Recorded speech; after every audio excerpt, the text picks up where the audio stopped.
What's up, everybody, and welcome to an all-new episode of Casters of Horror. I am Chris Mess.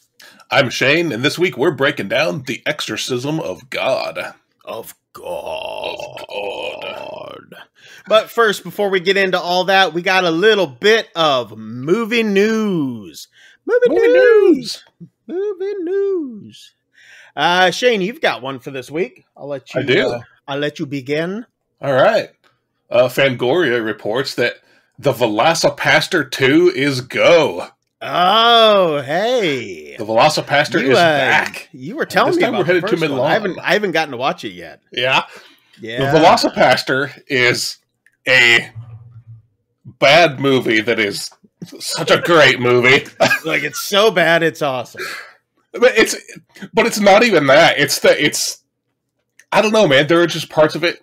The Velocipaster, within its first couple minutes, contains one of my favorite scenes in all of cinema. Really? Yeah.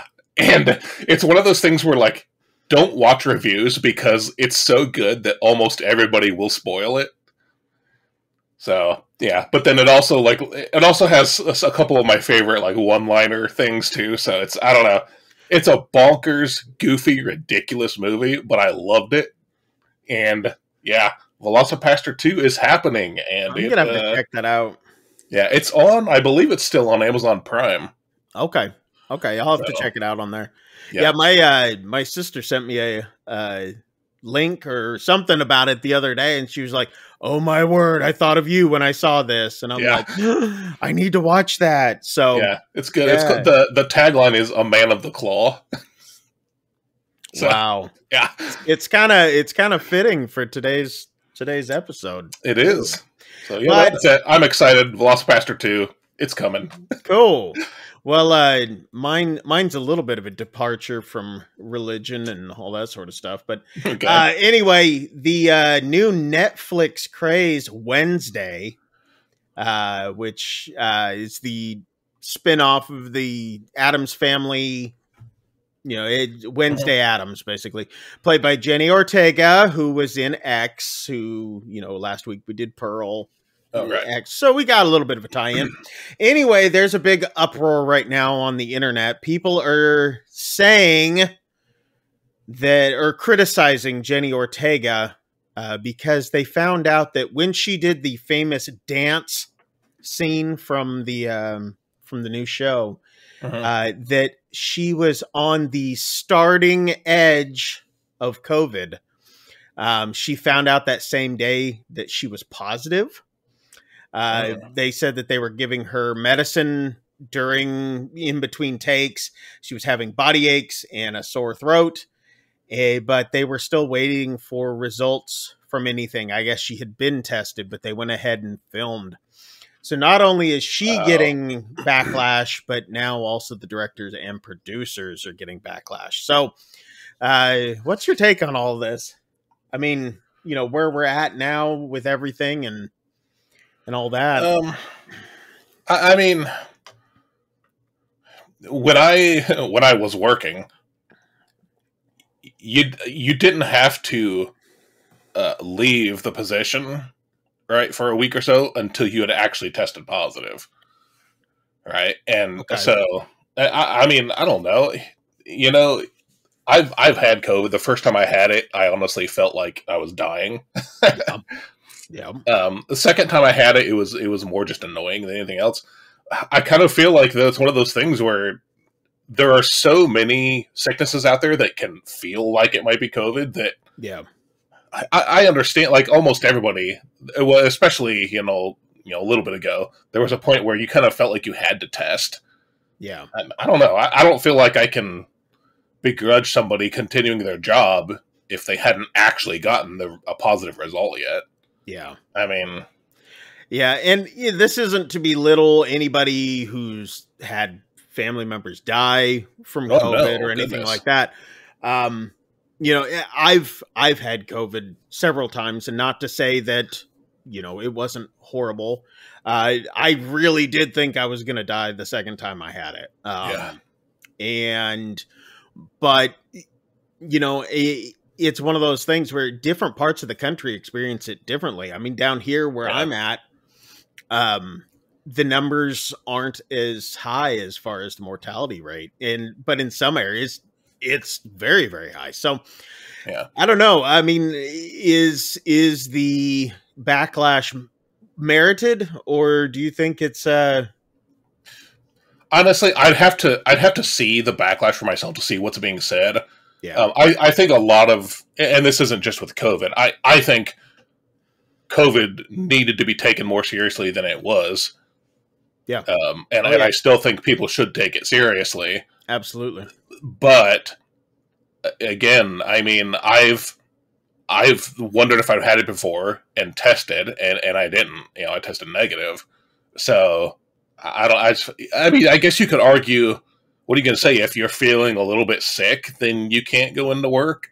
Good luck getting any job. You know, and maybe she's in a little bit of a better position since she's an actress. I don't know. They did say that all precautions were taken, that they were managing it properly and all that sort of stuff. So yeah. I think the internet just looks for something to complain about. Oh, I do. Yeah. So anyway, and honestly, if they had delayed, if they had shut down production and it get delayed, the other side of the fence would be whining about that. You know, so oh yeah, absolutely. Absolutely. Everybody's got to have something to complain about. Yeah, pretty much. Anyway, that's it, I think, for this week's of Movie News. Movie News.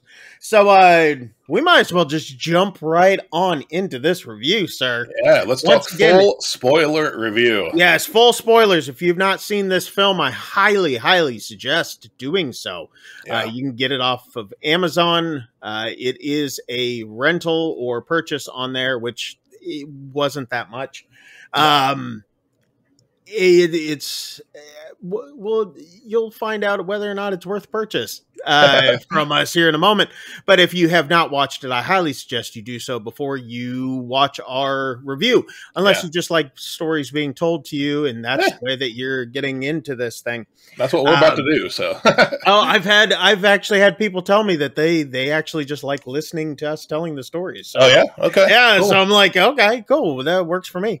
But anyway, this is a full spoiler review.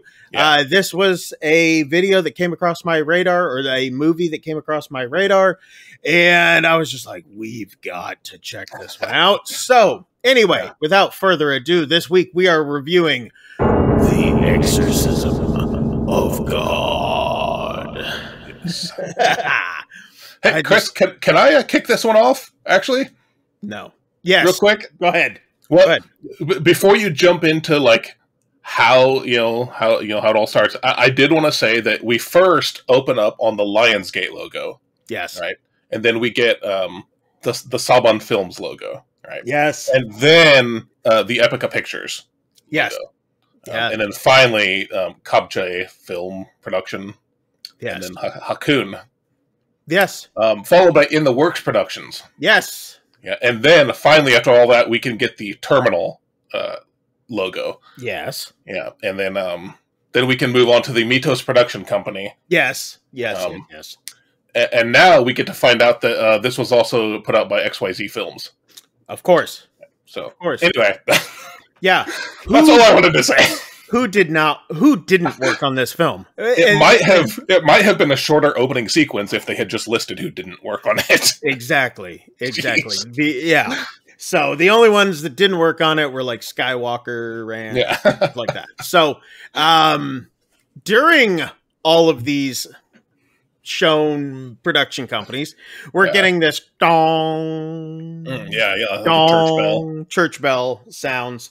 I was so focused on how many different companies worked on this that I didn't pay attention to what time it was actually striking to, but or was it just like random? I don't remember. I thought it was just dong dong, but I kept expecting the movie to start, so I wasn't sure. Yeah. So finally the screen goes to black. The church bells are still going, and we see come up on the screen. So now no longer am I the one doing it, but sin which dwells in me, from Romans 7:17. Yes. So we're realizing, this being an exorcism, that we're going to deal with a lot of sin within. So I started this out by saying it was a dark and stormy night. That is literally after the Bible verse. That is literally my first line of notes. Yeah, that's what it was. A dark and stormy night. Yeah, exactly. 2013 Mexico. Oh, that's funny. There's a car racing down a street up to an old monastery. The gentleman who's inside the car runs into the building. And next thing, it's all dark in there and everything. And he literally runs into a priest, which we find is Father Peter. He's the guy says to Father Peter, he goes, "We can't wait any longer." Father Peter's going to be our main protagonist throughout this whole film. He's played by Will Beinbrink. He was also in the film Sin City 2, which was a dame something or other. Free State of Jones, the Netflix original Dark, and he was also in It Chapter 2, among many, many, many other things. Oh, okay. Anyway, we see the priest, Peter, show up at the house. Now, Chris, I have to ask, was this straight out of it? Was this straight out of it? Or was it not? Okay. This was right out of The Exorcist. Straight exact shot from The Exorcist. In fact, that is what I wrote. Shot straight out of The Exorcist. I mean, literally, if you pick, and I will put this picture up, you will see it. Yeah. And I mean, I will probably have more luck finding the shot from The Exorcist, but it's the exact same shot. So, it has to be intentional. Oh yeah. I mean, you're like, okay. And at this point I'm like, oh God, this movie's gonna suck. So anyway, I'm like, if we've already seen a scripture come up, we've seen a dark and stormy night, and now we're seeing a shot straight out of The Exorcist. I'm like, this is gonna be bad. And we are not overstating that. I mean, seriously, you put them side by side. Good luck. I mean, with the hat, the briefcase, the silhouetted in the lit doorway. Yeah. Yep. Exact same shot. Even the angle of the shot. Yep. Yeah. It's got to be an intentional reference. The rain, the car, everything. So anyway, we go into the home. There is a young woman, Magali, who's played by Iran Castillo. She was in El Chapo from Netflix, Compadres, and Chiles Jalapenos, among a bunch of other telenovelas and things in Mexico as well. She is tied to a bed. You can clearly see that she is possessed. At least in the way that we have been shown on film, to know that I grabbed the wrong mouse trying to go through my notes. And I'm like, why is this not scrolling? That's a good point. This is the Hollywood version of possessed. Yeah. She's being patted down by an older woman trying to cool her off from a fever of some sort. And she struggles over and bites the old woman in the neck. Yeah. And she screams, and then you see like faces like pressing through the walls. Yeah. And the priest is looking around like, what's going on? He seems out of his league at this point. It's a very well done effect too. This isn't a low budget. This is very well done. I mean, the whole room, there's faces coming through. Yeah. So, yeah, they did a great job at that. Which I know how they do that, but it's if you want to know how to do it, I'll tell you later. That's cool. Anyway, so the faces are coming through the wall, and he could do it really cheap too. He then proceeds to go to the phone, and he calls what I could only assume as one of the upper priests. Yeah. Father Michael, which I was like, hey, that's the butler from Fresh Prince.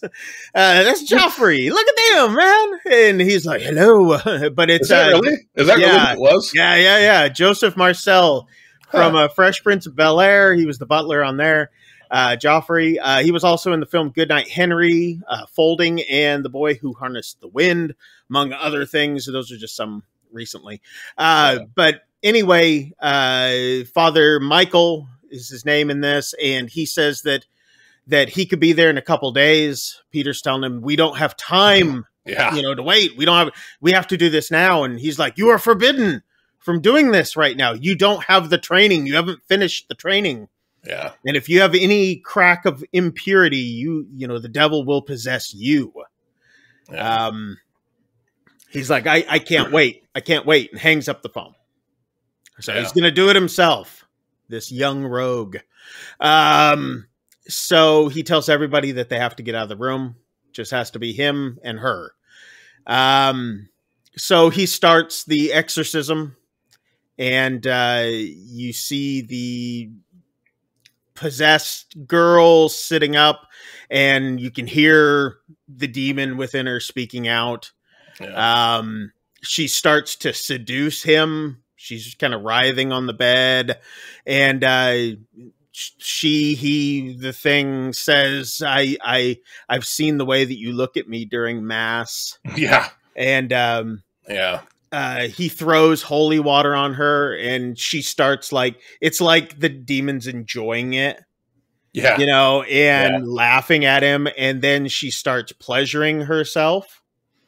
And it just gets to this high fever and then finally she just falls back on the bed after she obviously gets satisfied. This whole time he's kind of doing the ritual, right? He's praying and reciting, calling on Jesus. Yeah. Jesus unavailable for comment. I don't know, because it's not doing anything. It wasn't. So. It was doing nothing. Yeah. Which to be fair, could be tied back to his he wasn't ready for this. Yeah. And you see that he is really trying to avert his eyes from what she's doing, because obviously he's being taken in by it. He's slightly enjoying it. She falls back and lays, and he goes to check to see if she's still alive, checks her hands, her wrists, and puts his head down to her chest. To listen for her heart. Sure.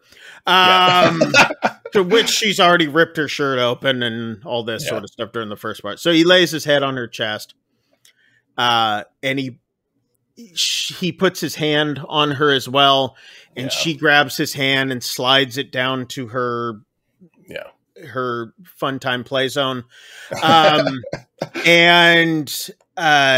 she starts to kind of moan and writhe, and then they kiss, and she starts to look normal, like the demon has left almost. And then they start to make out, which for some reason I wrote makeup. I guess it auto-corrected.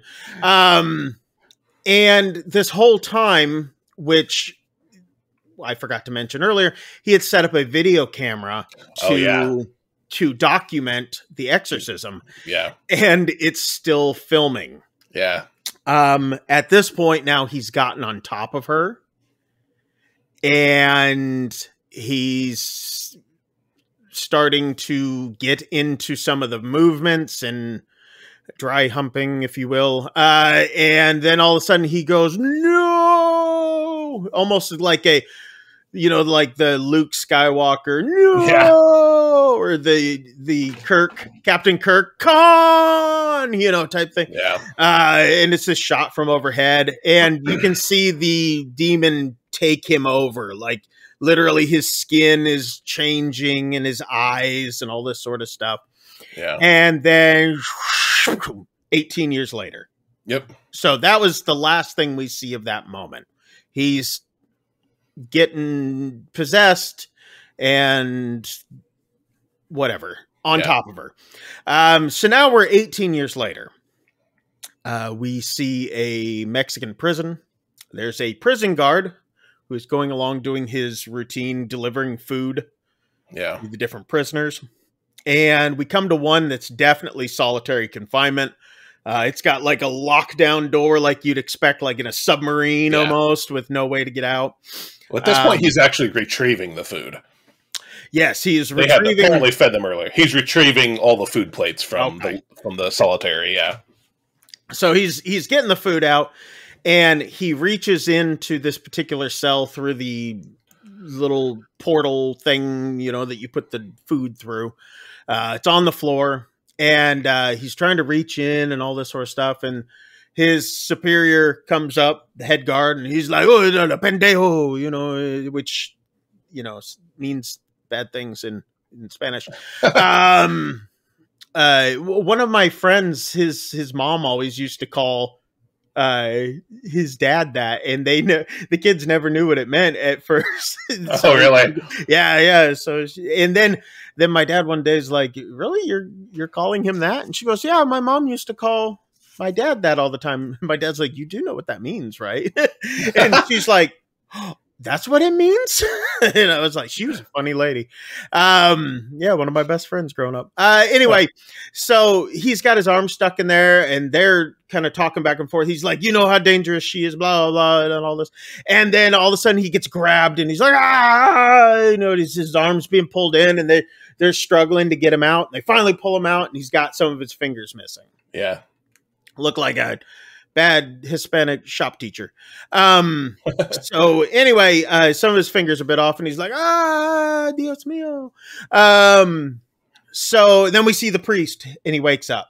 So it's like, okay, what's, you know, we see this a lot. Is like, did it really happen? Did it not? But yeah, the priest wakes up. Then we see him playing in the village with some of the kids. And then he's working in the fields. He's in rural Mexico, in a rural area. Yeah. Then some of the people who are working with him, gathering food and stuff like that, you know, wheat and corn and all this sort of stuff, you know, he's joking around with them. Like, he's like, "Hey, you know, don't drink that. That's like alcohol, you know," and all this. Holy water. Yeah. The guy has a bottle of water. Holy water. He's like, "That's holy water." And the guy's like, yeah, he spits it out. And then everybody's laughing, and he's like, no. Yeah. So, anyway, he's joking around with everyone. You can see that he's become one with the community there. He's well loved. He's definitely integrated and part of that community. Yes, they're handing out the food, but you can still see this guilt weighing heavy on him, you know, from his past. Like, does he deserve this? Does he deserve the love? Does he deserve the attention and all this sort of stuff?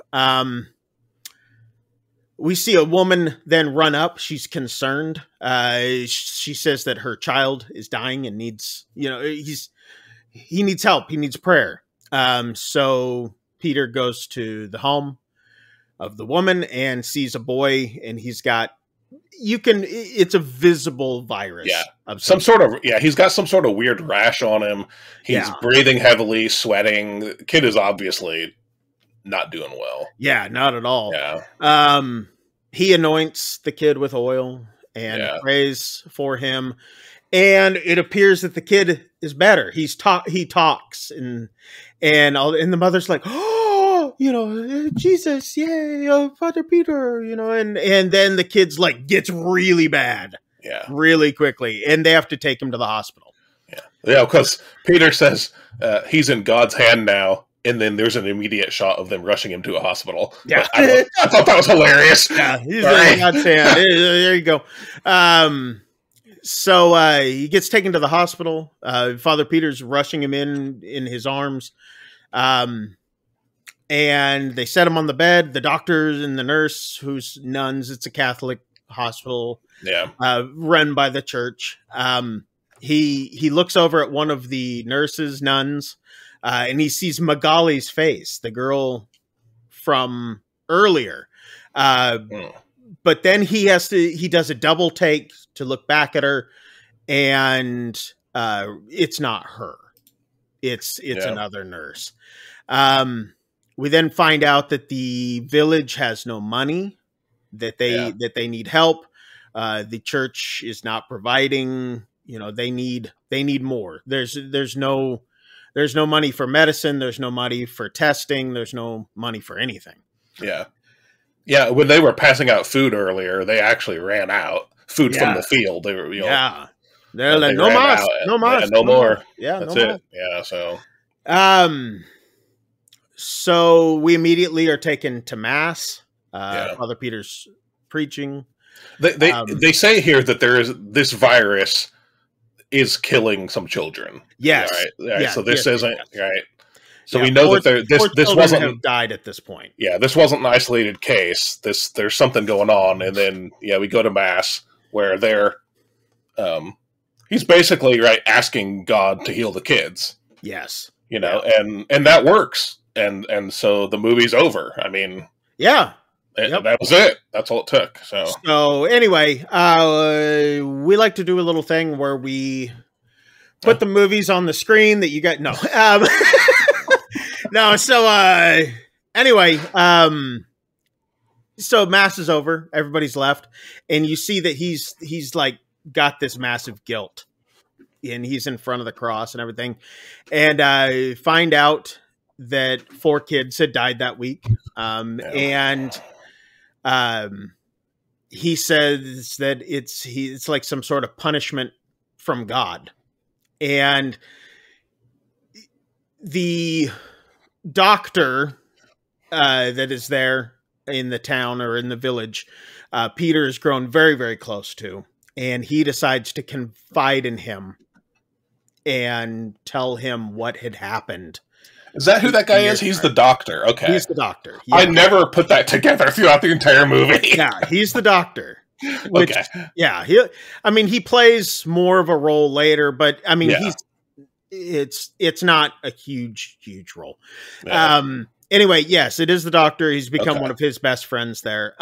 He decides to confess tell him what had happened. And he's like, he goes, I need to confess to a bishop, his Monsignor. I need to tell, somebody what had happened. Yeah. Because he had confessed, to his superior, but then the superior was like, as penance, you need to confess to the bishop. And he's like, so I confessed, but I never completed my penance. Yeah. Yeah. He never completed. Yes, correct. So he needs to confess to the bishop. And the doctor's like, you can't do that. And he's like, why? And he's like, you'll be excommunicated from the church. He's like, you've done so much in this village. You've done so much for the people. He goes, you won't be able to be here with us anymore. You won't be able to help these people that you've helped for the last however many years. And Peter says to him, he's like, there's nothing I can do to help them now. So he knows it's almost like he's feeling like this is a punishment because of what he's done. Yeah. And maybe it is. Anyway, we see him next meeting with his Monsignor, who's the priest that's above him, that below the bishop. But anyway, he's going to tell him, what had happened. And the Monsignor says, how can, go in and pray for that, all this sort of stuff. You performed a miracle 18 years ago. He goes, it was a miracle. And he goes, well, I just, and all this. He goes, your prayers have been heard. Here's money. And he just hands him like a check for like a bunch of money. And at this point, Peter he's got his like suit briefcase with him, whatever. And he has pulled out the videotape and he's about to pass that over. Yep. And then the Monsignor's like, your name has come up in the Vatican. And he's like, oh yeah, really? Yeah. For that miracle. Yeah. Yeah. So they know who he is. Oh. And the Monsignor gives him this check and is like, he says, from Rome, you will help children all over the world. So he's okay. Yeah. So of course, then Peter takes that videotape and just slides it right back in the briefcase. Right. Like, we'll just tuck this away. Yeah. Shane, the details, man. I'm glad you're here. There's little things that I forget, and then you're like, yeah, this. And I'm like, oh, yeah, that happened. Yeah. So anyway, next we see that he's bringing in machines and medicine. Oh, medicine is here. Yeah. Everybody's like, woo. And the machines are coming in and people are smiling at Peter and he's like, hey, look at me. And then we see Peter next in his room, and he's watching the exorcism tape or sexorcism tape, whichever one you want to call it. Because there was a lot less prayer going on at this point. Anyway, the part he was watching, yeah. So he turns it off and he's praying to God for forgiveness and basically self-flagellating, like, if that's what you want to call it. Self-flagell. He was beating something. Beating his chest. And then he hears this scream or a yell from the church. I can't do it justice. Anyway, there was a good scream or yell. He goes in to the church where we had seen him prior, where mass was going on, where he was looking up at the cross with Jesus, hanging on it. Jesus is not on the cross. Nope. And he's looking up at it, and all of a sudden you hear this like footsteps. Yeah. And there's nothing at this point. And he sees blood on the floor. He's like standing in a puddle of blood. He had like stepped in blood. Yeah. And there's this trail of blood going out, and he hears this crying. He's following this trail, and he hears crying from the corner of the sanctuary there. And I kept forgetting that word yesterday. I was like, what is the word? Big ass room where people go. And he hears the crying from the corner. He's like, "Sir, are you okay?" And it's like this man with like blood on his back, and it looks like he's been whipped. Yeah, his back is ripped to shreds. And if you got a little cloth on his bottom, if you've seen any Mel Gibson movies, you're familiar with this scene. So this guy's in the corner, long hair, crown of thorns, even. And the bloody man turns and screams and lunges towards Peter. And it's like this demon possessed Jesus. And he's like, coming at him. And I hear that demon Jesus jump scares him.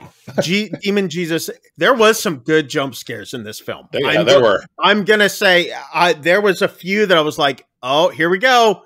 And then some happened and some didn't. And then it would get you. And it's like, oh, you. So anyway, this demon Jesus like screams runs towards him. Peter takes off back towards the front of the church, and he's pleading the blood of Jesus. He puts on his crucifix and grabs a candlestick. Grabs a candlestick. That's what it was, right? A candlestick, I guess. I think it was one of those. Yeah, one of those. Yeah, it was a candlestick. And so he's praying and praying. He's got his rosary now on him, and and he sees the confessional door swinging. And he starts moving slowly towards it because he's thinking the demon god is in there, and he pulls the door open and it's empty. And he turns around and demon Jesus is there and latches onto his neck.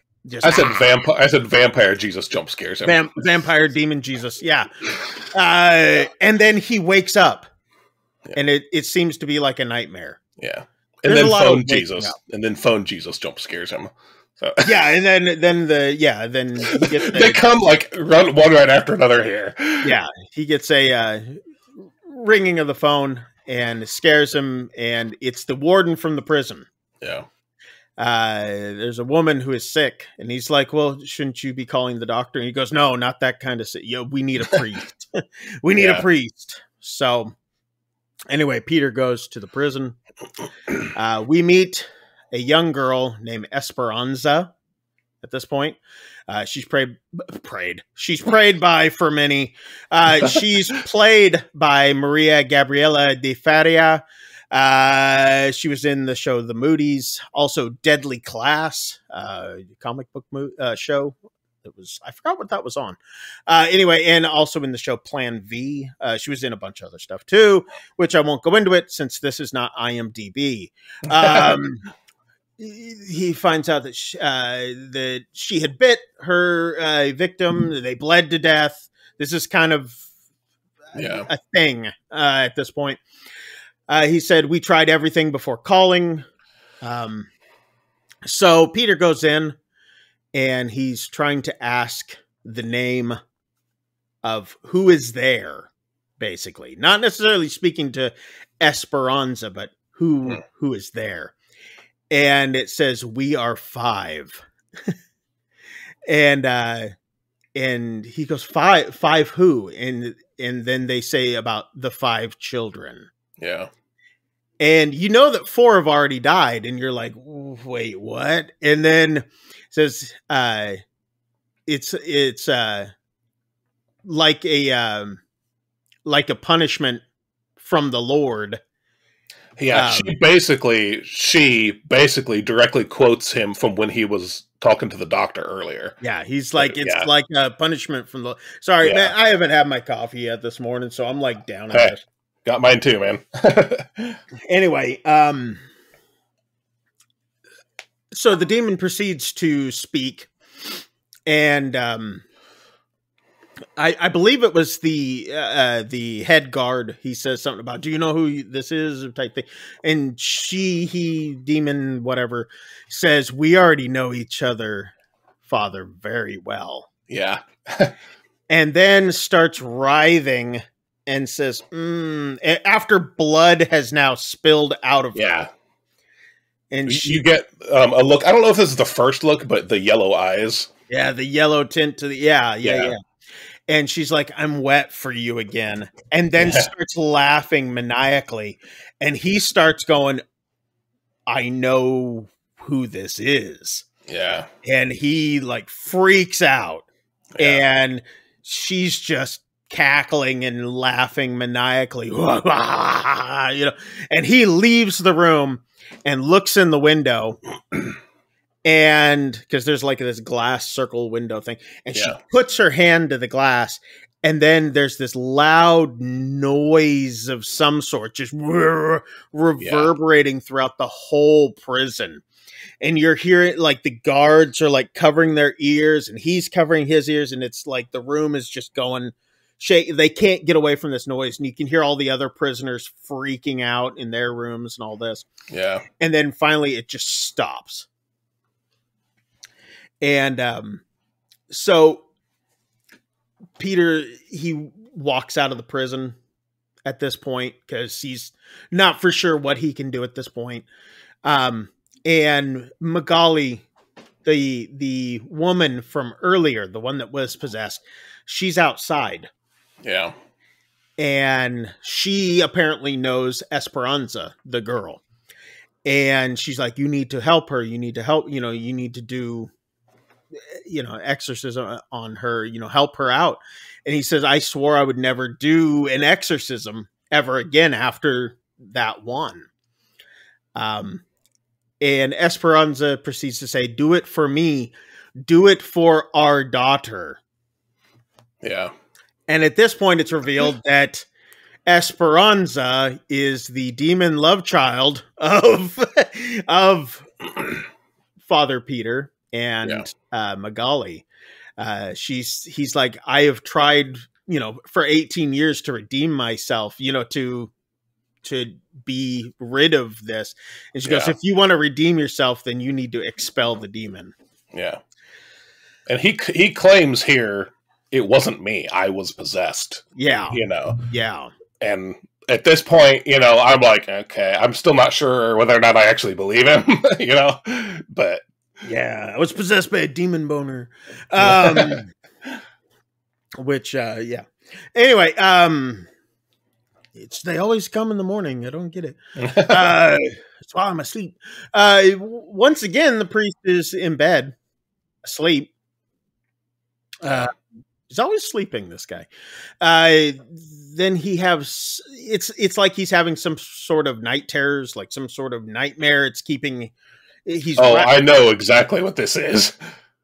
This is sleep paralysis. Yeah, he's got stuff going on, and he hears this noise, and it awakens him. Yeah.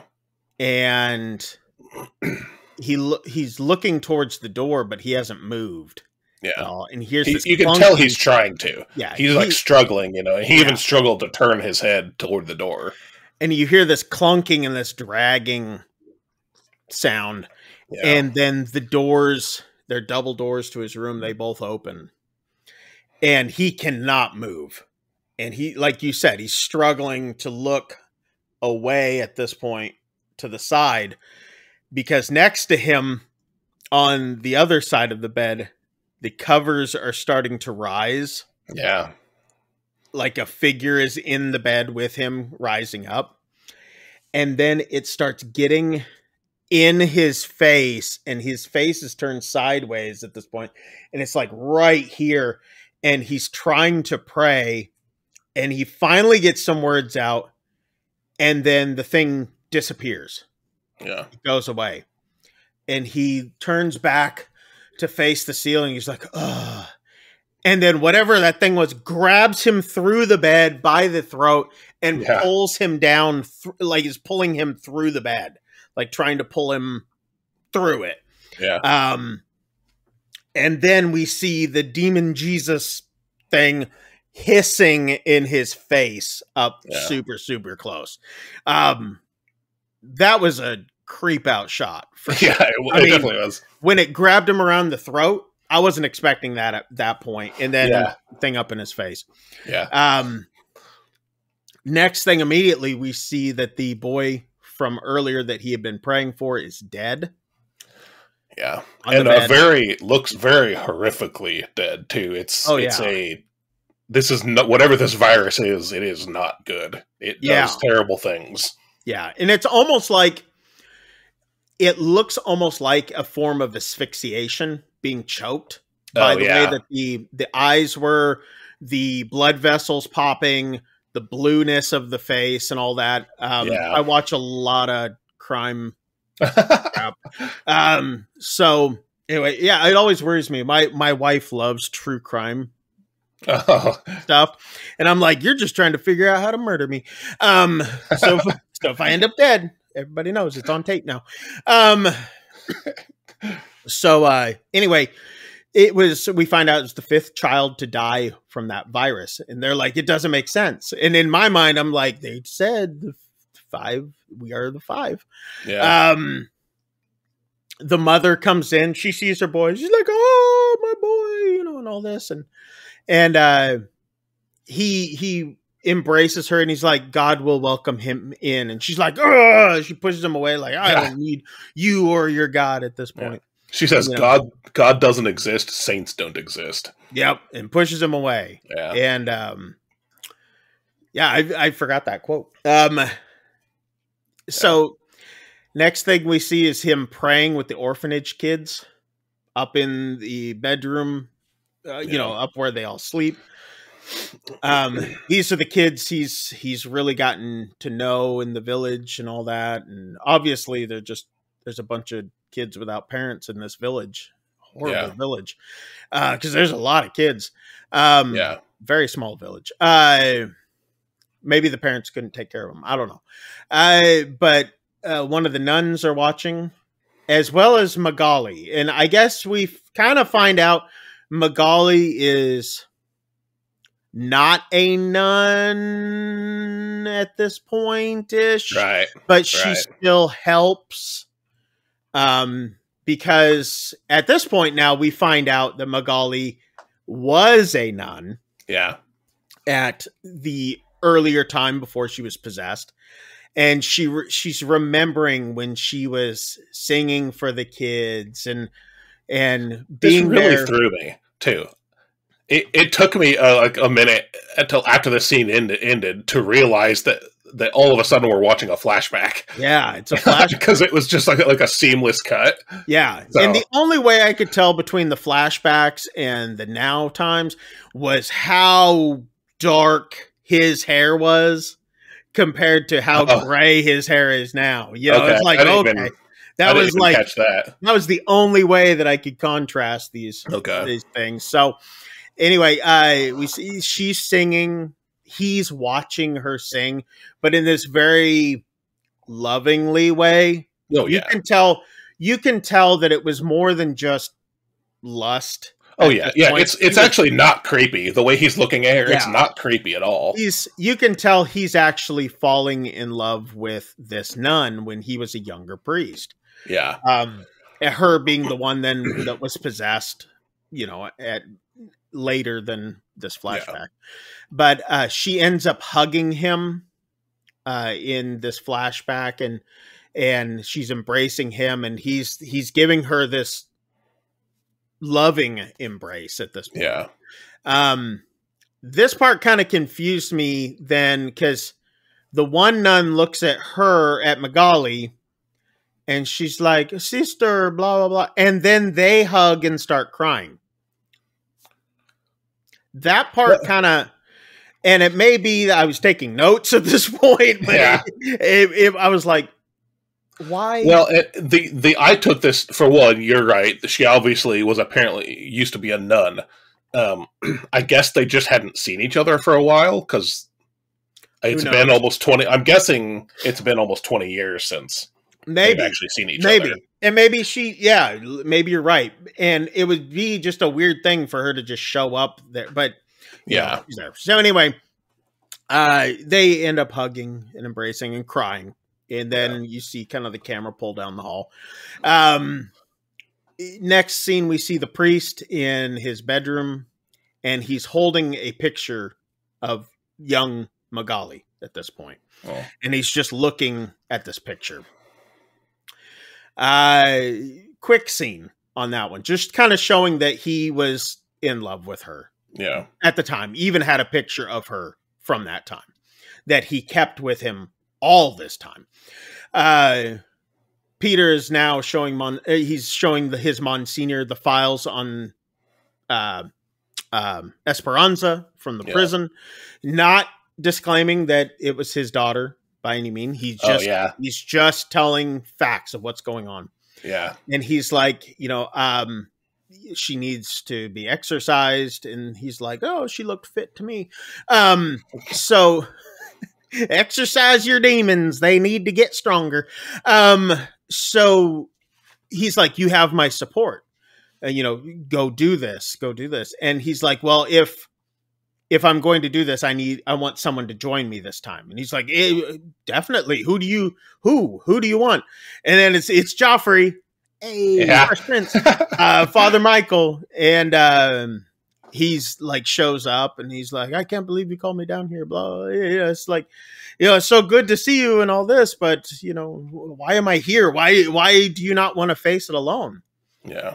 And then, he keeps referring to this entity as Balban.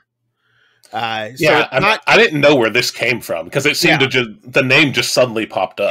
It just popped up. And what you find out is this is a demon entity that is a underling of Satan. Yeah. I believe I'm trying to remember I think he said what Balban meant.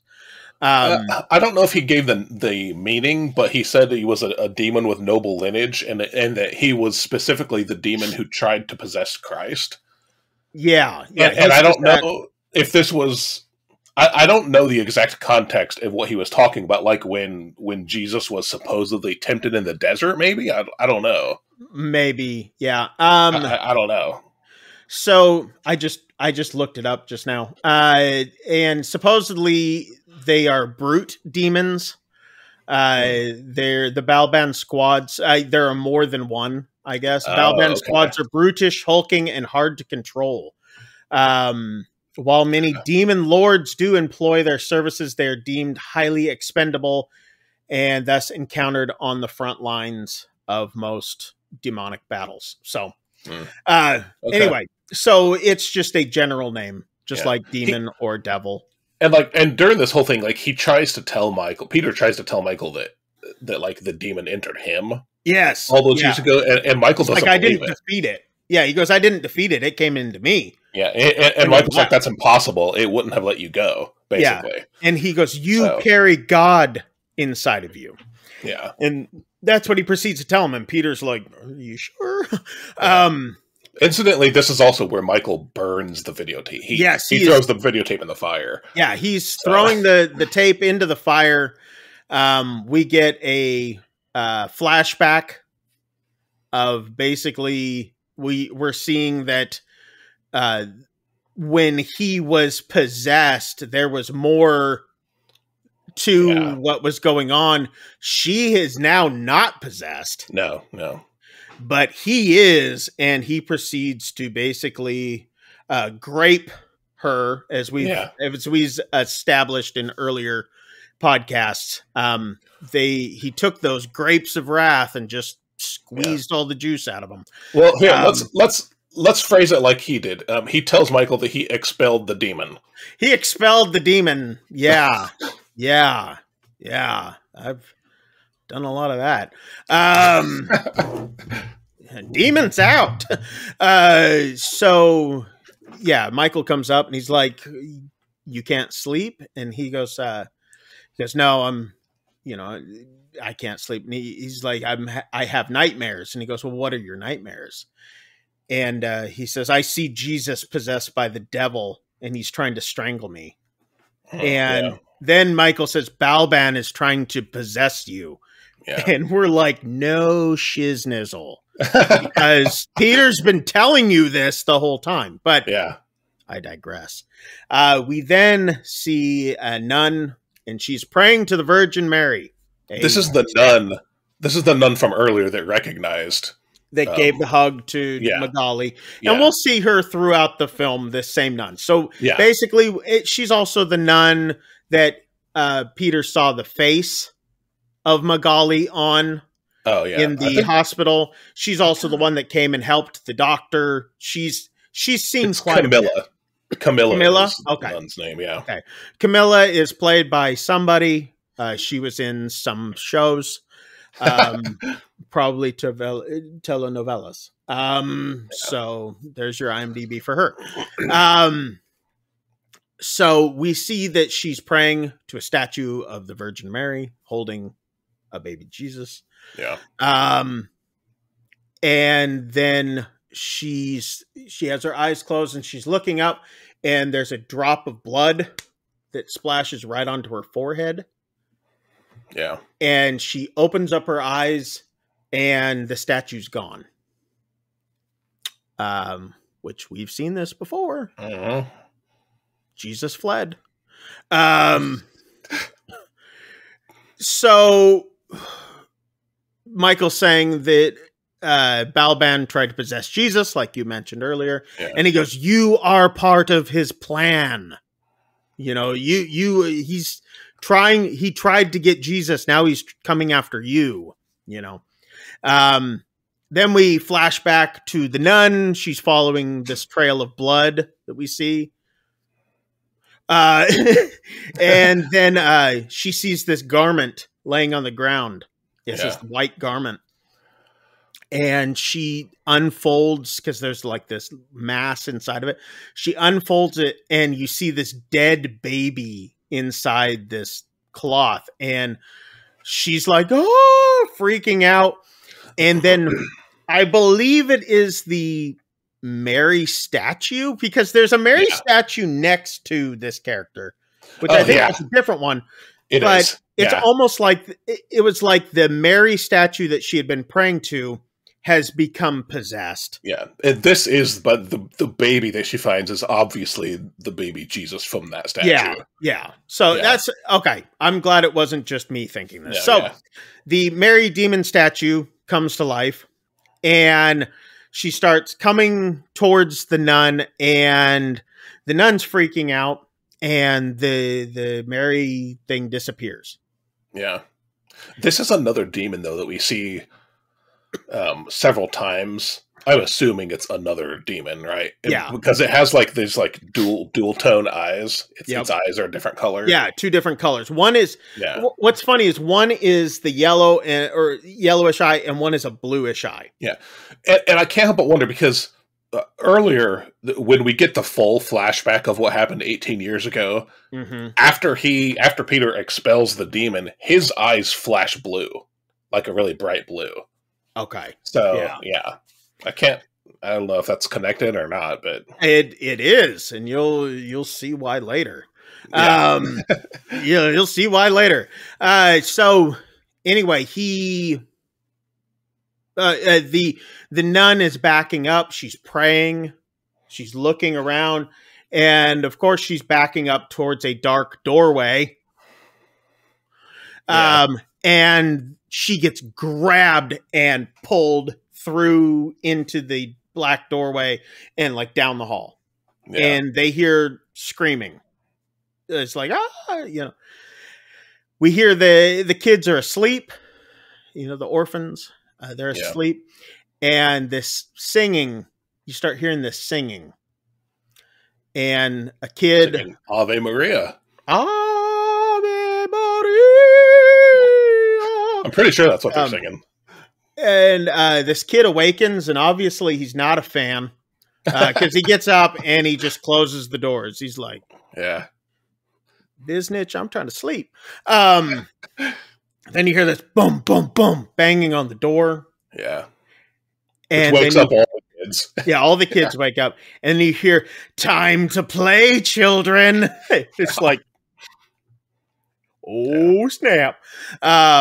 This is the point where I'd be like, oh my God. Anyway, so this thing's trying to get in. Okay. It's like banging on the door, trying to move the door handles. That's how I open doors. Like a rabid squirrel. Finally just breaks the door now.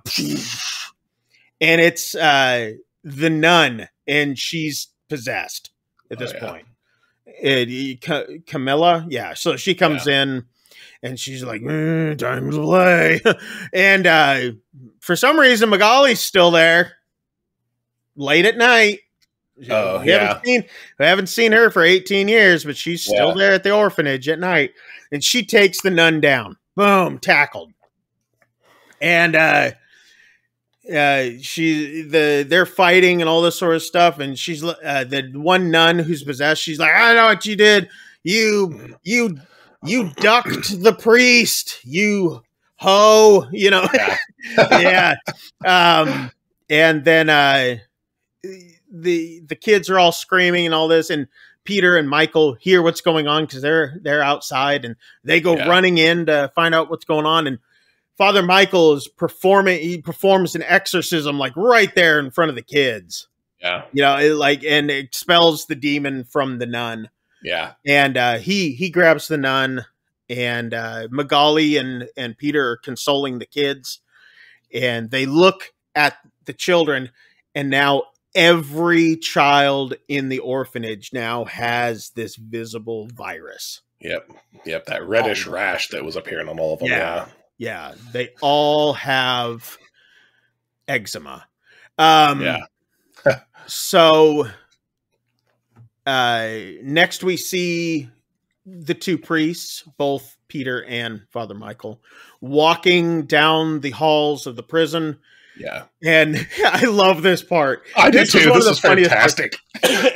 So Michael says, he goes, "Where are we, Peter?" And he goes, "This is a third world prison in a third world country." And he's like, "I don't know whether to spray holy water or bleach." Yeah. And I was like, that is hilarious. Yeah. And he's walking down, and he's like offering Michael a drink.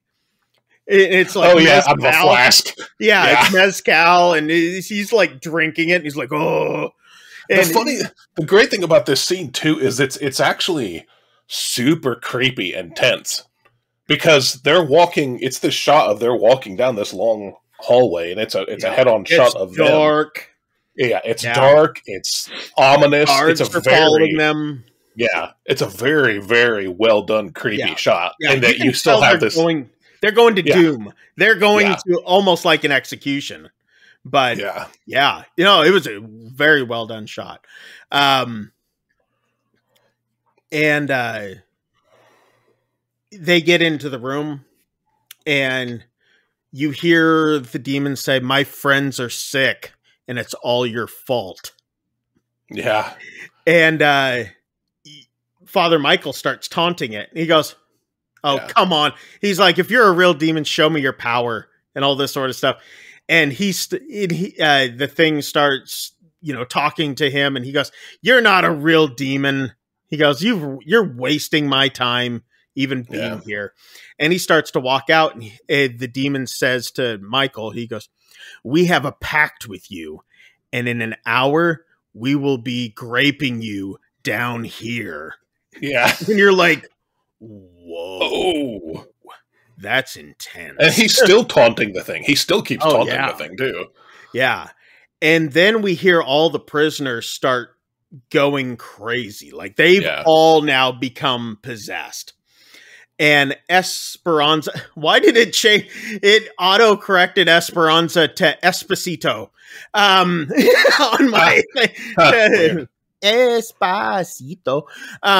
So she proceeds to break her chains and rushes over and grabs Father Michael and bites his ear off, like Mike Tyson style. He's like, "This is tasty."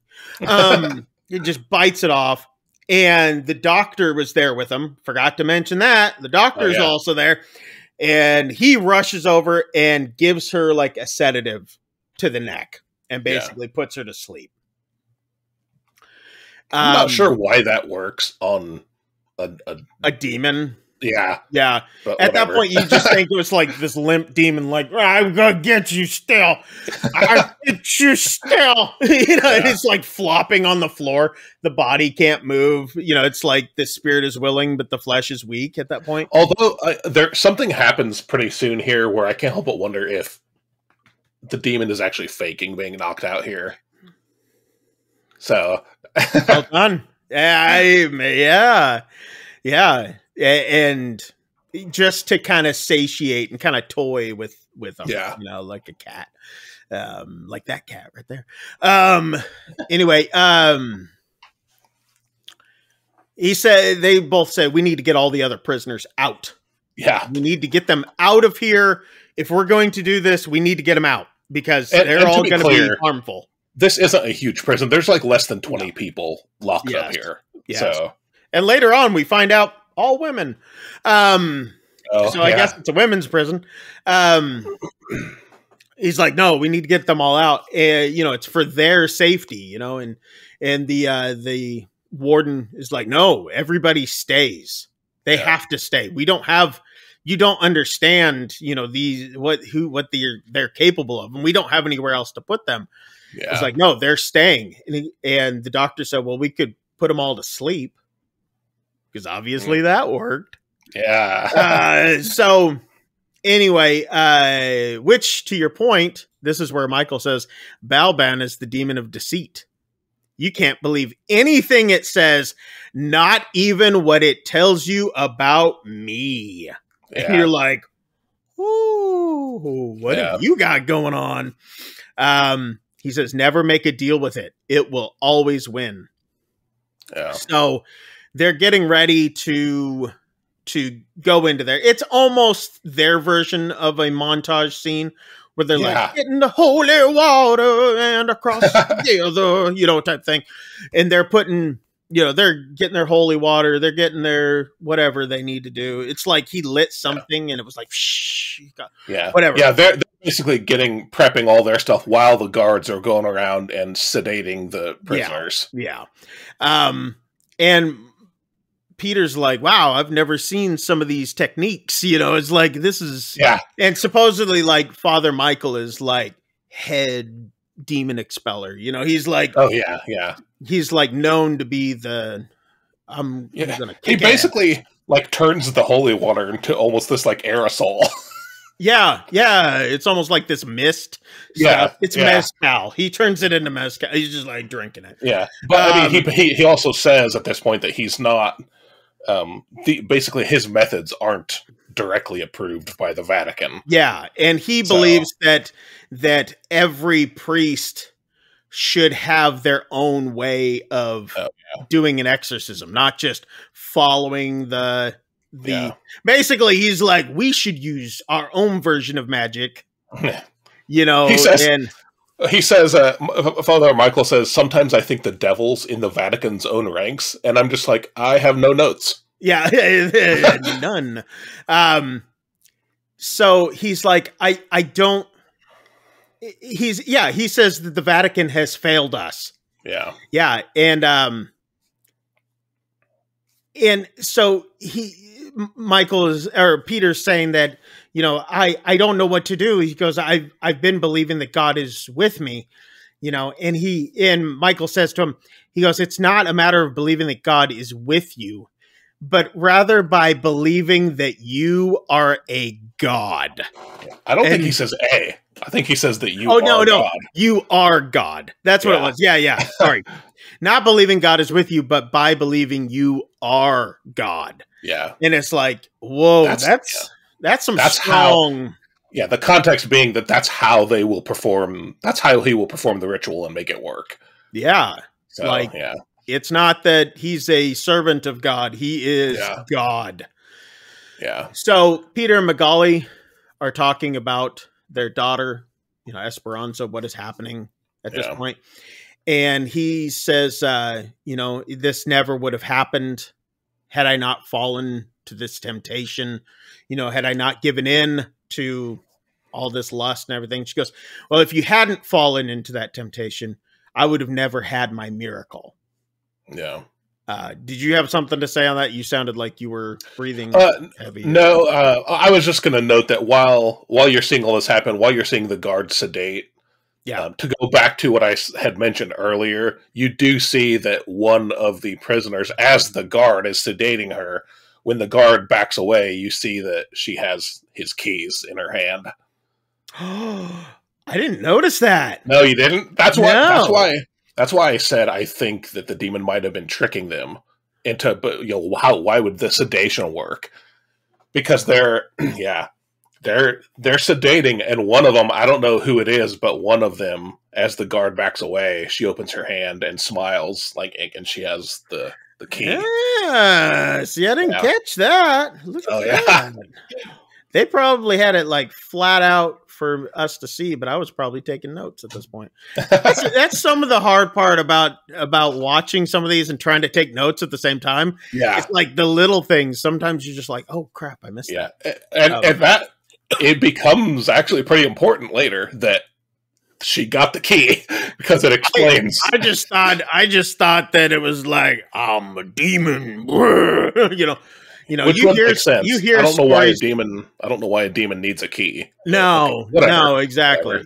So to me, it still made just as much sense. I'm like, it was in the Bible. They could just blow doors open. Yeah. Anyway, so spoiler. And not much of a spoiler because we're almost there. So the guards all leave. And so we see they're going back in. Basically, she's like, save her, Peter, save her, all this. And they're giving their hugs. And basically, the guards are like, well, nice knowing you, Yeah. And they're like, we're out. Peace. She says, save her, Father, save her. And he says, I swear to God. Yeah, I swear to God. Yeah. So the guards all leave and we see Michael and Peter both walking down the hall again. And he takes another one last swig. Yeah, that mezcal. And he's like, shiz, Peter, which I'm editing, of course, for this. And he's like, shiz, Peter, I hope you spoke to God last night. And again, the humor, but also still a really dark, super creepy shot. Yeah. And oh man. Yeah. So then the power goes out. Yeah. We see the doctor. He's still there. I guess he's making sure, everybody's still sedated. But the doctor sees that all the cell doors are open. Yeah. The two priests walk into, that sounds like a joke. Two priests walk into a cell. And it has all the children's names written on the wall. Yeah. And Esperanza's nowhere to be found. They can't find her anywhere in there, and they're looking for her inside the cell. And they hear this, and it sounds like it's above their heads. And they both look up slowly like, oh, man. And you're like, here it comes. Yep. And they look up, and she's not there, and the door slams shut. Boom. Yeah. That's a really great scene. Yeah, And because again, I locked really thought something was going to come, flying off the ceiling. Oh, so did I. But- This is one of those moments where you're ready for the jump scare and it doesn't happen. Yeah. And instead they get you with another one, the door slams shut. Yeah. And they're locked. They can't get out. The doctor finds, I guess, the only guard that was left, and they're dead. I guess there was one guard that stayed. Yeah, there was supposed to be, because when Michael and Peter walk in, one of them even says, "Where's the guard?" Oh, okay, yeah, I forgot about that. So, the doctor hears someone crying, and it's one of the prisoners. And he's like, oh, I guess they didn't get a good enough dose or something. So he moves forward. He has his syringe back out. He's ready to dose her again. And then as he gets closer, you hear from behind him a screaming. He turns and the thing stabs him with like some sort of a shiv or something right in the back of the neck. Just this is Yellow Eyes, by the way. The what's the demon's name? Balban. Balban, yeah. Balban at this point. And stabs him. The door then unlocks to where the priests are. Yeah. And they go out and they're looking to see what's going on because they heard this screaming and all this sort of stuff from Dr. Dead. And the door opens and they're walking down this hall. They see all the cell doors open and it's very, very dark. Like you can't see 5 feet in front of them, dark. And they hear this dragging noise coming towards them. Yeah. And you're like, oh man, what's coming down the hall at this point? And it's the doctor. Yeah. And he's dragging himself towards them, bloodied from the neck and all this. And Peter grabs him and he's like, no, because it's like his best friend, like I was talking about earlier. Yeah, and the doctor's like, you can't, it's not like here, it's like he's got like a side, a neck wound or something, but he's struggling. He's like gurgling. Yeah, there's blood in his, obviously it's gotten to his trachea and his everything. And he's trying to talk. And finally he gets the words out, run. And they both get up. Drop doctor, boom, just down. And there's possessed prisoners now surrounding them, both sides. And they're in this small hallway of cells. Yeah. And they are surrounded now. So, of course, they're like, it's morphin' time. And because it's a Saban film, they're like, it's morphin' time. And he's like, crucifix of Jesus, and then the other one's like holy water. And so, they've got their crosses out there, their rosaries and the holy water, and they're splashing and got the crosses and I forgot where I was at. Well, basically, I got really into that. They start they start with their little ritual and spell. They start with their spell casting. Let's just be honest. They start their spell casting. It's their routine. Their Michael's is working, right? Michael, the demons he's facing are all like writhing in agony. Yeah, nothing's happening with Peter's. No, Peter's are not doing anything at this point. We see the possessed Mary statue from earlier. Yep. And she starts confronting Father Michael. His cross, his little cross that he had in his hands. Yeah. She's like, starts heating it up, like almost like a branding iron.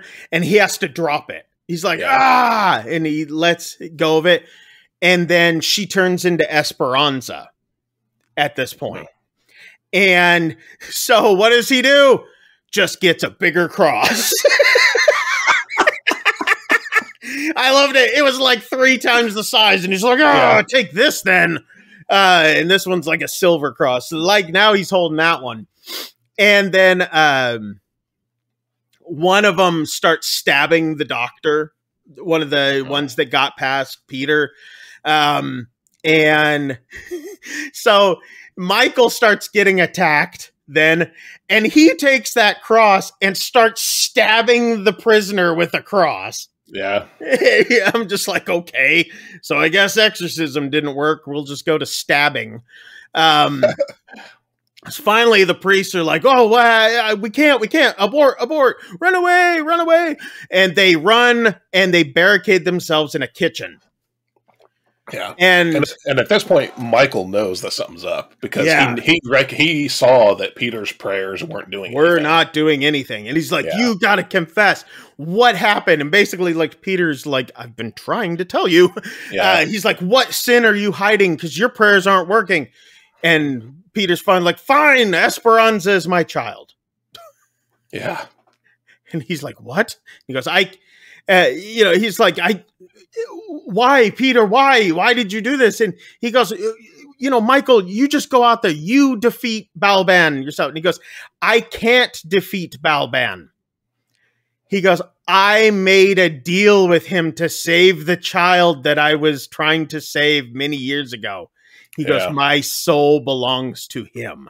So now we find out Peter can't really defeat Balban because he can't get rid of his sin. Yeah. And Father Michael can't defeat Balban because Father Michael has made basically a pact with the devil. Yep. Traded his life to save a child. And he goes, "Balban will use your biggest weakness." And he goes, "There's no place for God and the devil in the same body." At this point, we've seen that Michael is severely wounded. And he ends up dying. Yeah. Sort of. He's almost completely dead. And then finally the possessed prisoners break in. Peter escapes, and you can tell that they are like desecrating. Oh, yeah, because Peter escapes and barricades himself behind another door, and then you hear this tearing and ripping, this disturbing, devouring sound. Oh, yeah. It's just like, ugh. Yeah, they didn't wait for him to get down there. No. So we see Peter in this other room. He's set up his cell phone to confess. Yeah. He sits down and he confesses what had happened 18 years before.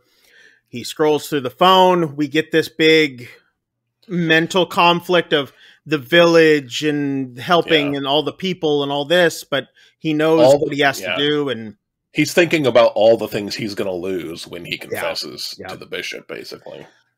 So finally he takes the video and he presses send.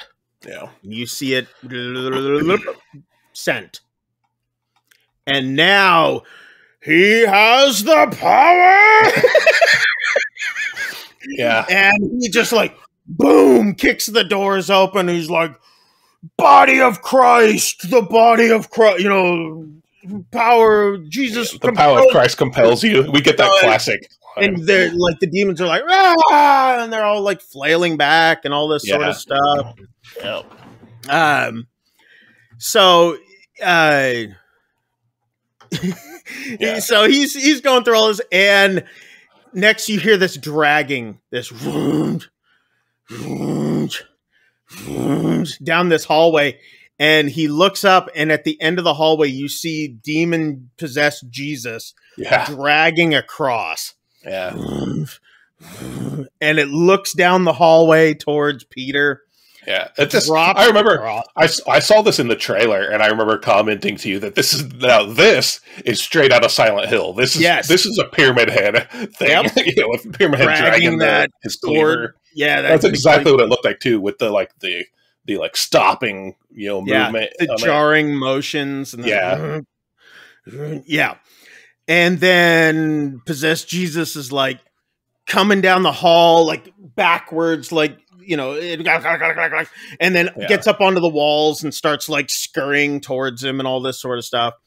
And he's like, "The power of Christ compels you," and then throws holy water on Jesus and is like, "Ah!" And then he's winning. I mean, you can see he's like kicking butt and taking all the disciples' names. And then boom, gets knocked out. Back of the head. Missed the wall crawler. Yeah, missed somebody behind him. So he comes to after being knocked out, and he's strapped into a chair that's chained to the wall. Yeah. There's a pentagram on the ground, candles set up ritualistically. Esperanza takes the same little cross from Father Michael that she had set to brand basically earlier, inverts it, and burns the cross right into Peter's forehead. Yeah. You know, and he's like, ah! And this is why people tune in. It's for my sound effects. So he's like, God is within me.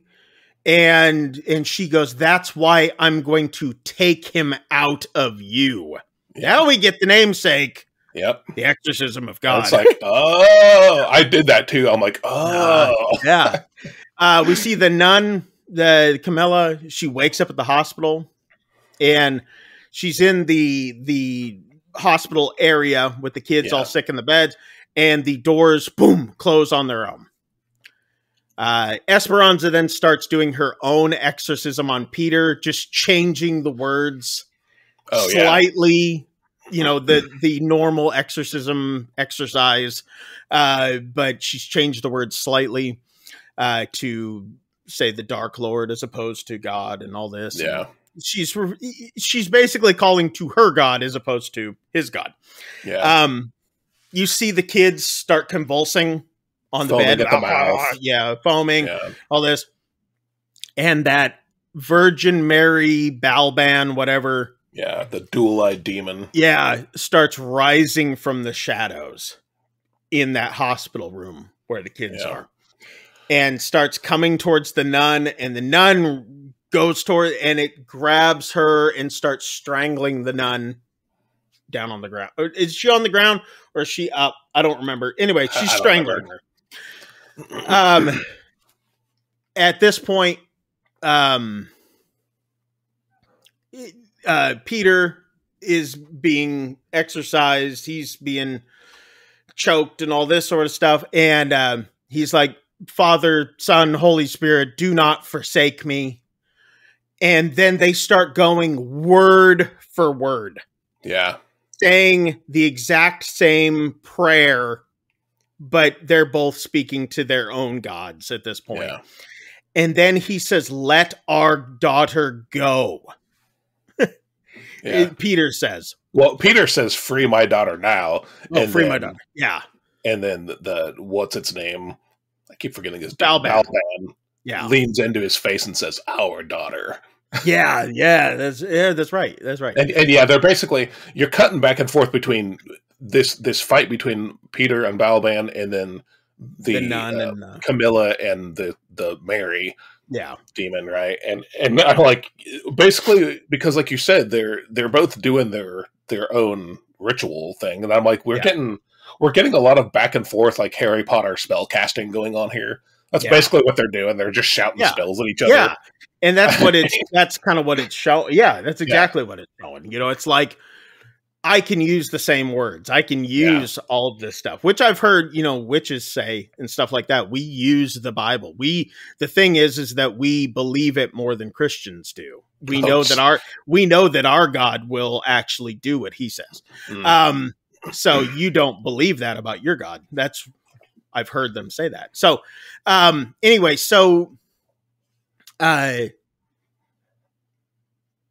Peter must have had some sort of holy water, because he's like, hey, this holy water, blah, blah, blah. And somewhere, like, holy water comes from somewhere. I don't know where, because we don't see it. We don't see that he's had it. To me, it would have been like, may this holy water, blah, and he spits on her. That would have been awesome. But he doesn't.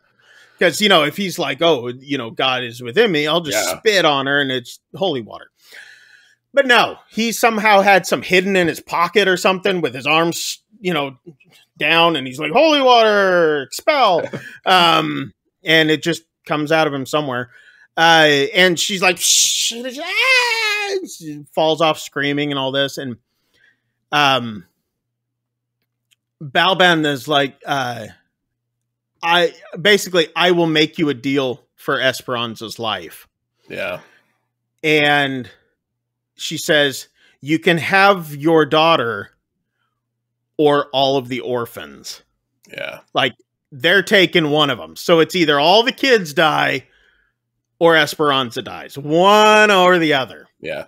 Yeah, and because Peter kind of has the upper hand right now, and so Balban basically starts killing off the children. Yeah. Yeah, they're dying. Yeah. And you hear the flatlining in the room with the nun and all this. So then Peter says, he's like, what do you want? Just tell me what you want. And they're like, I want you to choose between Esperanza or the kids. But he's like, what do you want? It's like, mother, why don't you listen? And then it's like, I want you to let God exit your body. And then all of your children will be saved. And then he's like, fine. Deal. Yeah. And then she says, let the will of the Lord be done. And then all the orphans sit up. That Virgin Mary thing is gone. Esperanza's freed. And all the kids have no virus anymore. Yep. Peter then grabs Esperanza and walks her out, or carries her out of the prison. And presents her to Magali. And Magali says, thank you, Father. You are a true saint. And you're just like, wow. Yeah. So you kind of get this moment of relief, but it's like still kind of like, what happened? Yeah. So next thing you see is you see him from behind at Mass. The whole congregation is full. Standing room only, and he's preaching. And he's preaching good. And he gets a standing ovation. And to be clear, he's actually just quoting directly from the Bible. Yeah. But still, I should have looked this up. I'm familiar with the verse, but I don't know the exact reference. But it's basically the list of all the people who aren't going to go to heaven. Yeah. Your thieves, liars, adulterers, murderers, some groups that I'm not going to say on this podcast. Yeah. Cannabis sellers. Basically, if you've seen people who buy NFTs. If you've seen people with a neon sign anywhere with a list of, it's maybe all those people who own Teslas. Yeah. I don't know. He lists all these people who aren't going to get into heaven, and the crowd just goes wild. Yeah. Woo! Burn them! Burn the witches! Democrats. Yeah. Anyway, I don't mean that. Just no. Okay. So anyway, because people who bought NFTs, I love them. Anyway, so he's preaching, gets a standing ovation. We see that like the world news is outside, news van.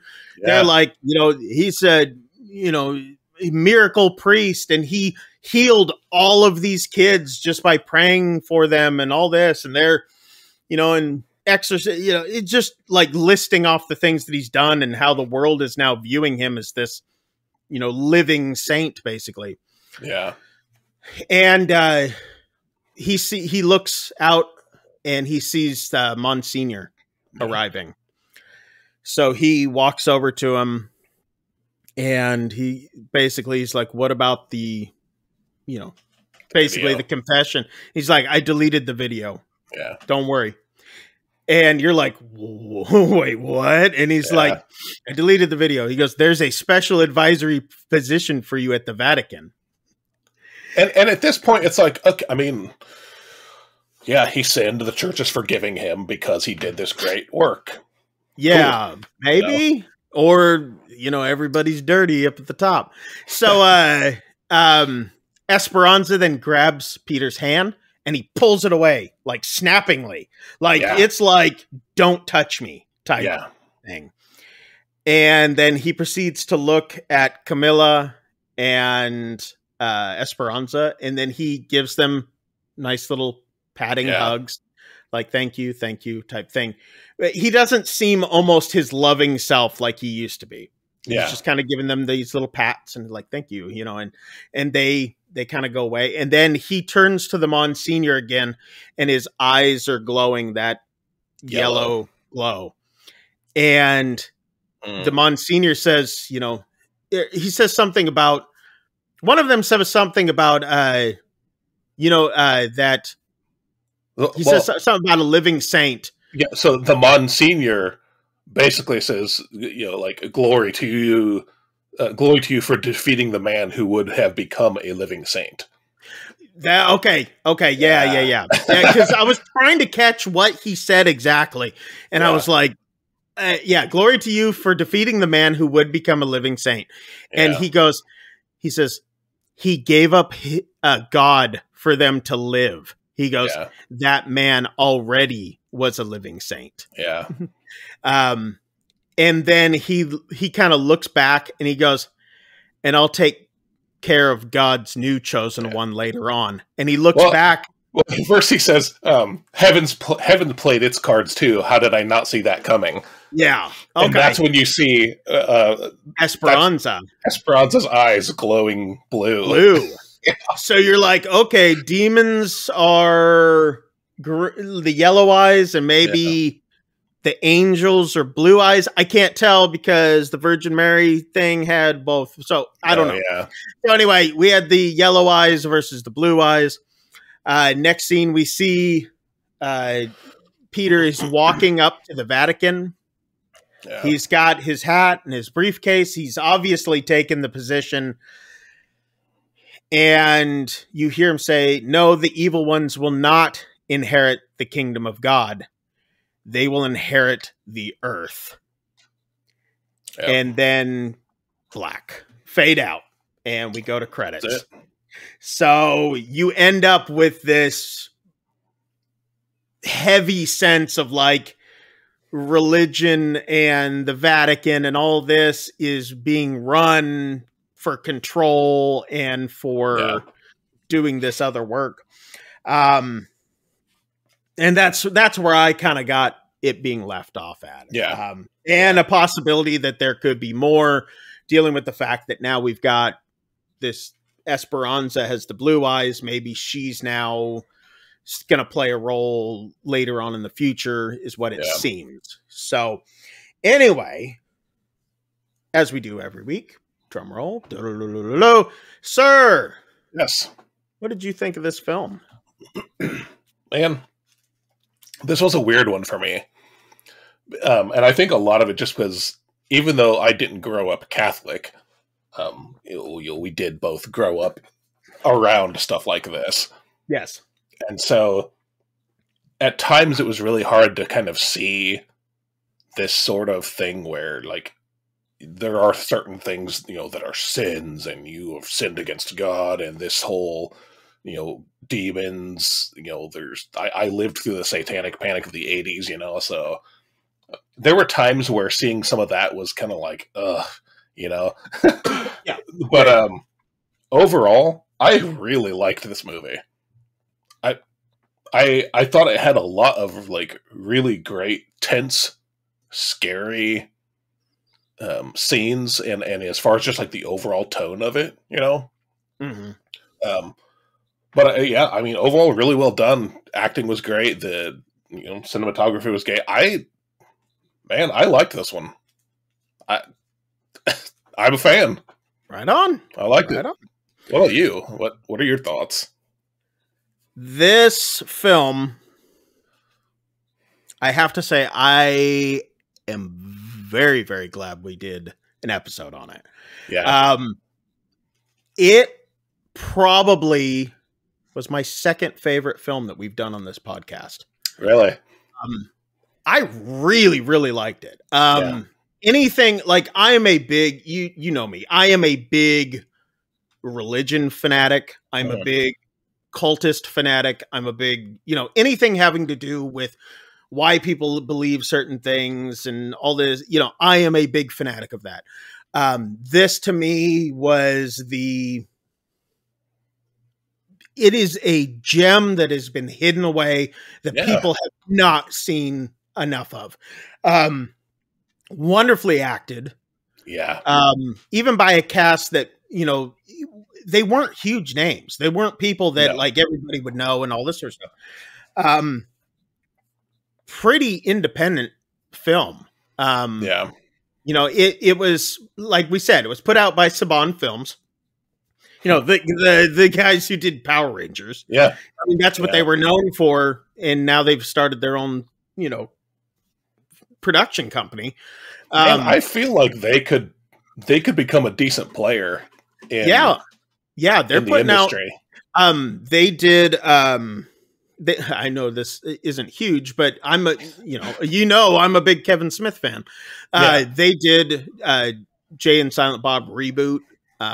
Which even in that they make fun of it. They're like, yeah, this is something about a film that's being filmed in that movie. They're like, yeah, it's being put out by Saban Films, and they're like, isn't that those mother blankers that did Power Rangers? You know, it's just like, yeah. But I mean, it's written by a guy named Santiago Fernandez Calvete and Alejandro Hidalgo, and directed by Alejandro Hidalgo. These guys, I mean, they haven't done a whole lot of stuff, you know, and for them to come out the gate with this movie, I mean, it was incredibly done. I honestly, I would struggle. I would struggle to think of anything that I could like criticize this movie for. Honestly, I agree. I agree. I mean, Alejandro Hidalgo, I mean, he's known for, there's a movie that he wrote called The House at the End of Time. Of course, The Exorcism of God. The House of the Disappeared. It was based on a screenplay written by him. But he had only done The House at the End of Time before this. Okay. I expect to see really good things from these guys in the future. At least, yeah, I hope to. Yeah, me too. Because it was so well written. Yeah. So well acted and so well directed. I mean, beautiful shots. The jump scares got me. I mean, they really did. Yeah. Which I've said I've struggled with that on some of these other films that we've watched on here. Yeah. This one really did get me, and it hit all those religious. And I go back notes. to like looking at Smile, which I loved. Oh, but yeah. I had read that was like jump scare fest, and then I'm like, okay, there were a few, really well done ones. This one, I thought like pretty much all of them were very well done. Yeah, and they got me. I mean, they legitimately got me. To me, it was a great movie. Will I say it? I mean, will I say it's a 10 out of 10? No, but it's up there. I mean, it was. See, I don't like ranking movies like on a numerical scale like that. Neither do I, and that's why I'm not actually going to put a number on it. But it's not like top ever film. But would I say between the $6 rental or the $7 purchase, spend the extra $1. Spend the extra $1, It's worth it. It was a good movie. Yeah, really, I really enjoyed it. I did. I feel like, I had kind of mentioned this before. There were so many shots in this movie, so many scenes in this movie where they had this sense of dread to them. They were just so well executed that I honestly, I don't feel like a lot of movies do that. No. Too well, you know? That's what I was going to say. They don't do it well. They try to do it well. Yeah. No, I loved this movie. I thought it was really, really good. I did too. And I highly suggest to anybody who has not seen it, check this film out. No matter where you stand on the religion, non-religion standpoint, it's just a good, solid movie. The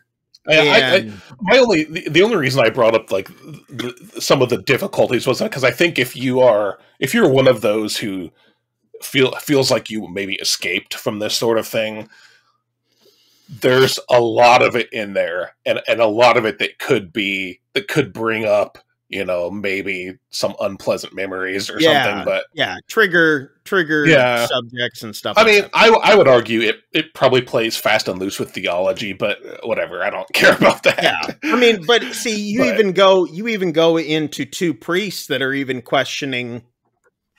Oh yeah, the validity of God and what they're doing. So I mean, there's like all these struggles throughout it. To me, great movie. So totally agree. I guess from us, it is a definite watch. If you've not seen it, if you've already seen it, which if you're watching this, I hope you did. I own the movie now because I did spend the extra buck to buy it. So for me, it'll probably be a rewatch at some point. Oh yeah, I'll go back and watch this again. I mean, the rewatchability of it it's one of those movies where you could just put it on and watch it. I mean, it's not one that you would have to pay like a bunch of attention to again later, but I have those movies where I'll just put them on, have them on, and just go about my day, Yeah. And this is one of those, I think, that are just going to make it into the rotation. So it's just good and weird and dark and funny and all sorts of stuff. I mean, it had its funny moments for sure. Yeah, it had a few funny moments. Yeah. So anyway, thumbs up from us. Well done. Well done to you guys. Absolutely. Check out Big fan. The Exorcism of God. Like I said, you guys can rent it or purchase it, I believe, through Amazon at this point. I don't know where else you can get it. Probably Google Plays. Pretty much everywhere. You can rent it on YouTube. If pretty much anywhere that you can get digital, you can buy this one. I say Amazon because that's my go-to. Yeah, that's where I got it. So. Jeffrey Bezos, Lord. No. Bestow upon us great gifts of gift cards. Anyway, speaking of places where you can see things, spaces where you can get things, we've got a list of films that are coming up within the next few weeks that you guys can check out, and they should be coming up onto the screen right about right there. These are some ones. How many of these will we do on the podcast? Yeah, I know a couple of them that we will, and one of them's probably right in. Well, it's probably here and probably down here. Okay. No, it's probably not up here anymore because it's already come out, so it's probably going to be like right about down in here. But hopefully, we'll do this one on the menu at some point. Anyway, we like to do a little segment now every week that is called Real Life Horror Stories, or whatever the heck it is that I put up on the screen here, because I think it's like true stories of horror. I don't know. But anyway, it came up and it shook. It was that. Whatever that is. So I believe I'm just calling it Real Life Horror Stories. And I'm just going to leave that thing play forever because why not? It's funny to me. And I don't feel like changing it because I'm lazy. Anyway, this one takes place down in the good old Down Under, Sydney, Australia. Should I continue with the accent or no? Just no. Okay. Yeah, you're like, don't ever do that again. Returning to their posts after a mellow and relaxing school holiday. I'm just going to read this thing straight out. Teachers at Riverwood Primary School in the southwest part of Sydney, they were not expecting... Okay, I'm going to go off script. They were not expecting what they found when they came back from holiday. Vacation for all you Americans. They could not have prepared themselves for what they stumbled upon once they came into the playhouse in one of the kindergarten rooms, or primary, I would assume kindergarten at this point. Yeah. There was a little playhouse in one of the school rooms, and on the floor of it was a pool of blood. It was later established to be human blood, and being more than a liter's worth. You can tell this is from Australia since they're using metric system. More than a liter's worth of blood. For all of you Americans, look it up how much that is. Police noted that whosever blood it was, they would have needed extensive medical treatment because of the extreme amount of blood loss. But despite an extensive search of the area, as well as the school and the extending areas, no victim was found. There was also no blood splatter or trail leading to or from the playhouse. The lack of the victim was extremely strange, considering that the school is enclosed with a 2-meter high, this is a little over 6 feet, it's about 7 feet, barbed wire fence. And it would have been impossible for the injured person to scale it. Tests later resulted showing that the victim was male, and still to this day, the case remains unsolved. Wow. Scary. So, it was probably... If you or someone you know have any information, please call. It's probably a dead possum brought in there by Art the Clown. Yep, that's probably the case. And yeah, definitely the case. Hey, guess what? Damon Leone got picked up, sir. He has got representation now. Yeah, we did not. Representation. We did not bring that. Yes, we did not bring that up in the news stuff. Nope, but I forgot about that. Congratulations, Damon. Well done, you sir. Well done. And it looks like they're the same guy who did all the music for like Terrifier 1 and Terrifier 2. He's going to be doing the music for their newest film, which is not part of the Terrifier franchise, but it's another film by Fuzz on the Lens Productions. But he's actually the guitar player for Marilyn Manson. So anyway, he's the one who scored all of it. Yeah, so kind of interesting stuff going on there. Last up, we like to do a little segment called Pick or Pass, which if you guys have a better name for it, please let us know down in the comments, or you guys can email us or let us know on our Instagram or Twitter. But leave a comment down below. Also, make sure to like and subscribe while you're down there. Hit that little button that goes ding, ding, ding. You know, it doesn't actually do that, but it just did on our screen. Anyway, make sure you guys do all that. But pick or pass. Sir, do you want to go first or do you want me to go first? How you want to do it? Doesn't matter. You go first. All right, I'll go first. Yeah. Honestly, we probably should come up with another name because I've just got another pick this week. That seems to be my thing. There you go. But no, another short film I found on YouTube. Everything that you watch, I guess. I don't know. I don't know. Maybe I just have this thing where, like, for one, I don't want to pick too hard on like short filmmakers, but I also want to promote short films a lot. Yeah, you know, to try to maybe get some of these directors into bigger. And I think another thing is how far are you going to subject yourself to something that you really don't like? Yeah, I know. Yeah, you know, seriously. And that was the hard part when I brought up that bloody Bible camp. I was like, I had started it with the intent of going, this is probably going to be my pick or pass for this week. Yeah. And I struggled through that thing going, how long do I have to put up with this? Yeah. How long do I have to keep going on? That's a rough one. Yeah. Yeah. So anyway. What's your short film? I do have a pick this week. It's a short film. It's called Wicken, but not Wicken as in, you know, Wicken that you know. It's actually Wicken.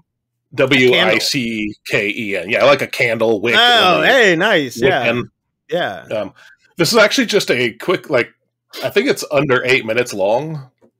Okay. And it's about this lady who takes a FaceTime type call from a loved one. Okay. Who is kind of looking a little odd, you know, like about the call, and then she ends up basically finding out that she has been sent a curse. And it's one of those things where the curse has to be passed on to get rid of it type things, you know? Oh, yeah. Yeah, that's... I don't want to say too much more than that, but it's very, very well done and quite spooky for a little 7-minute film. So, yeah, I think it's worth checking out. I try to remember to put a link in the description, you know, for this video. Because I liked it. Said you have 7 minutes to spare, then it's worth a watch. I liked it. So. Yeah, you know what's funny is comparing that to Exorcism of God that we were just watching, when you said about, the curse being passed on and all this. Oh, yeah. Stuff. There's there are religions out there that believe that the only way to either pass on a demon or pass on even the power of God is through some of these rituals, or passing on by sexual means or something like that. And it's funny how many things are out there by basically saying, well, or even like Smile, where it's like it's transferred by, and it's just, it's kind of interesting how many belief systems are out there that are based off of transfer, And I don't want to give too much away, but the in this short film, the passing on is a neat little. I like where they went with it. Cool. Very cool. Yeah, it's worth checking out. Does it have anything to do with candles, like the whole film at all? Okay, no. So although the entity does carry like a lantern, basically, but I'm trying to figure out where the wick and parts of it came I have no idea. I think maybe it's the lantern. It could be the lantern, because a oil lamp, that thing that comes out of it, that's also a wick. Yeah. Oh, maybe. Or maybe it's just Airwick. Maybe they just sprayed some Airwick or had like a Airwick plug-in. This episode brought to you by Airwick. What do you got this week, Chris? Get their winter fall collection. This week I have a film, which was actually a widely known film, but I just recently was able to check it out for the first time. It's from the directors of Goodnight Mommy, which was a film that came to Netflix.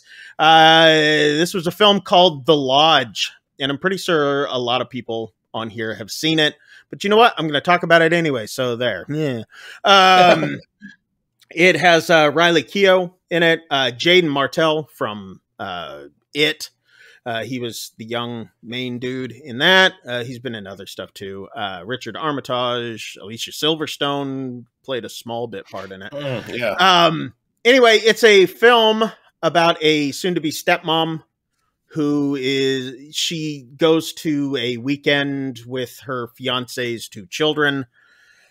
The husband gets called back into work unexpectedly, leaves the kids there with the new-to-be mother-in-law, and they all get snowed in. Nobody can get access to them, but you come to find out that the soon-to-be mother-in-law has had some religious trauma from her past. Oh, yeah. Being from a cult upbringing. Once again, going into my cult roots. I know, right? Hey! Anyway, great film. Great film about PTSD having to do with trauma from religion and how messed up your mind can become from certain things. Anyway, for me, definite pick. You guys can check that one out. I believe it's still on, Netflix. Check it out on there. Totally agree. Great film. Yeah, really, really, really, really well done. It's one of those movies that does the dread right. Just the emotion that movie has, and this weight, like you feel weighted down the whole movie, and not in a good, like I'm wearing one of those weighted blankets, I feel good. It's like after the movie, you're just like, I'm wearing one of those weighted blankets and I can't get it off. But anyway, great film. But anyway, that is it for this week. I hope you guys enjoyed it. Make sure you guys check out The Exorcism of God on Amazon. Pick it up while you are there. Sir, what are we talking about next week? Next week, we'll be breaking down the Shudder original Deadstream. Are you a podcaster? Are you a YouTube favorite? Then check out this film. We'll be going over it, and it ought to be fun, because it pokes a lot of fun at people like us. That's right. Anyway, make sure you guys check it out next week. Watch the movie beforehand, especially if you guys have Shudder. Because if you don't, that's the only place you can watch it. So watch it on Shudder. We'll come back. We'll talk about it next week. Anyway, that now finally is it for this week. I am Chris Mess. I'm Shane. Make sure you guys like and subscribe. I want to say that one more time. Like and subscribe. Like and subscribe. We'll see you guys. Ding the bell. Ding the bell. We're out of here. We'll see you. Yeah.